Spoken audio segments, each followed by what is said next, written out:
Yes, so welcome to Vasily's Garden, folks. Now, I've been away for a few days and I've just come back now to have a look at my veggie garden. I let it go and relied on others to look after it for me, which we shouldn't be doing at the end of the day. We should be taking extra measures to look after your garden when you want to take a few days off, be it all 3 or 4 days. Now, today was a high windy 19-degree day and the dogs haven't seen me, so don't mind them. They're all over me. They miss me, as you can see. I love you, Cara. Yep, stop. So I've only been back about 30 minutes and I've gone through and given it a quick water stress. It's important that as we get into the warm weather of the season, we need to monitor the amount of watering we're giving our plants. They need to be deep watered.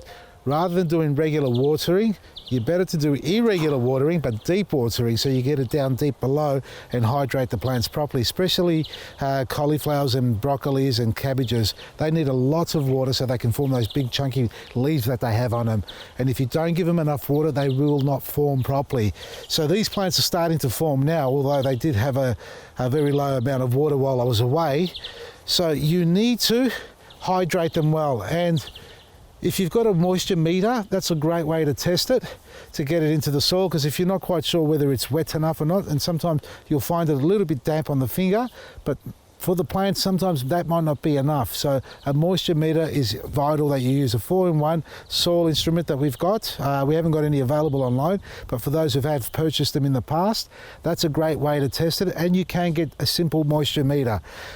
Irrigation, overhead spraying, drip irrigation, all the above are great. You need to do overhead spraying especially to hydrate the plant from above, but make sure you water early in the morning. Now, I know a lot of you know this already, but it's important that I reiterate it, because as we get into the warmer season and if you've got mulch on top, you need to make sure the mulch is well hydrated, otherwise it will suck moisture out of the garden, out of the soil to hydrate itself. So the layer between the mulch and the soil, right there in between where they meet, is where the moisture will be the highest level, right below the mulch. Now the thicker the mulch, the drier it will be on top and the more it will suck up from the base. The thinner the mulch, the quicker it will actually dry right through.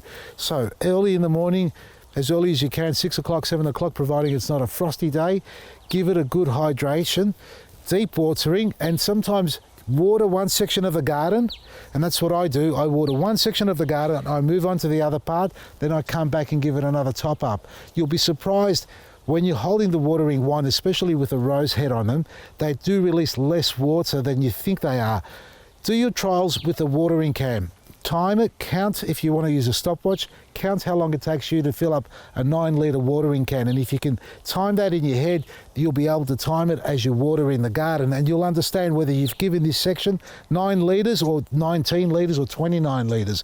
And when you've got half a dozen cabbages like I have and kale growing in between, and onions and spring onions, they need more than 9 litres. You need to get at least half a watering can on each one. And when the plants do get stressed out from lack of moisture, they are susceptible to being attacked. And I mean it sincerely for anybody who's got a great garden, high composted, high nutritional density, microbial activity. As soon as it starts to dry out and left to dry out for long periods, the plant will stress out and that will start sending out signals for disease and insect to attack it. And I've had a couple here being attacked by that. Most of them, 90% of them, if not more, are doing really well. Just a couple. You can see this one down here. That's copped a beating. It's right next to the kale. It's right next to this cabbage. This is doing tremendously well. This one's been attacked. So that one's on its way out.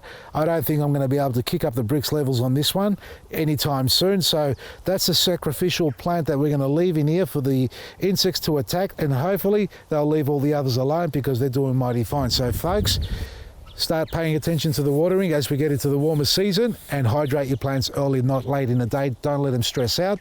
And if you need to top up your garden bed, use some compost, our superfood, our planting mix. They're all online and available at all good garden centres. You can check out your nearest stockist on our website, vasilysgarden.com. And by popular demand, we've dropped our prices on our seeds because Ozpost has also notified us there's going to be a price increase on postage. So take advantage of it while they're discounted, because once they go up, yep, I've swallowed my tongue. We're not going to be able to bring the prices down because we're going to be paying more for postage. So for the moment, $2 a packet delivered to your door. vasilysgarden.com. From me, Vasily, Maresi, good to be back.